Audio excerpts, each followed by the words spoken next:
दरम्यान आदित्य ठाकरे यांनी थोड्याच वेळापूर्वी पत्रकार परिषद घेतली। भाजप ही आता बिल्डर जनता पार्टी झाली असा थेट आरोप आदित्य ठाकरेंनी केलाय। एकनाथ शिंदेंचा फेकनात असाही उल्लेख आदित्य यांनी केला।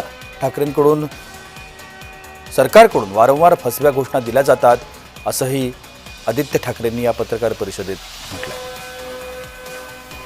आदित्य ठाकरेंकडून पत्रकार परिषद घेण्यात आली। निवडणुकांच्या पार्श्वभूमीवरती आदित्य ठाकरे हे आक्रमक झालेले पाहायला मिळाले।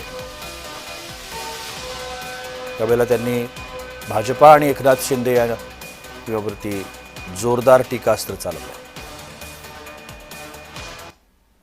जागा मालकांची आता जे काही राईट्स आहेत ते बिल्डरांनी घेतलेत, त्यांना वाढीव एफएसआय मिळणार, टीडीआर मिळणार, अजून कॉम्पेन्सेटरी काहीतरी मिळणार, इन्सेंटिव्ह मिळणार, बेनिफिट मिळणार। म्हणजे नेमकं तुम्ही कोणाचं सरकार आहात? ह्या जागा मालकांची लॉबी तुमच्या सरकारमध्ये काही फंडिंग काहीच केले का त्यांनी, किंवा काही वेगळ्या मार्गाने घुसलेत का? बिल्डरांची लॉबी जी असेल, मी नेहमी सांगतो की हे सरकार भाजपचं जे आहे ते बिल्डर जनता पार्टी आहे, ते भारतीय जनता पार्टी नाहीच आहे। ह्या शासनाने फसव्या घोषणा केलेल्या आहेत, कारण भाजपला ही जुनी सवय खोटं बोलण्याची, आणि भाजप शासनला, भाजपच्या राजवटीला देखील अशा घोषणा करण्याची जुनी सवय।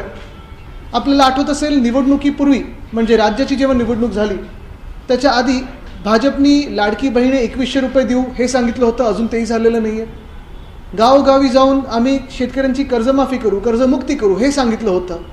आपण गेल्या 1 वर्ष पूर्ण पाहिलं आहे, शेतकरी आत्महत्या वाढत चाललेल्या आहेत, पण कुठेही कर्जमुक्तीचं नाव तर नाहीच, पण मदत देखील शेतकऱ्यांपर्यंत पोहोचली नाही।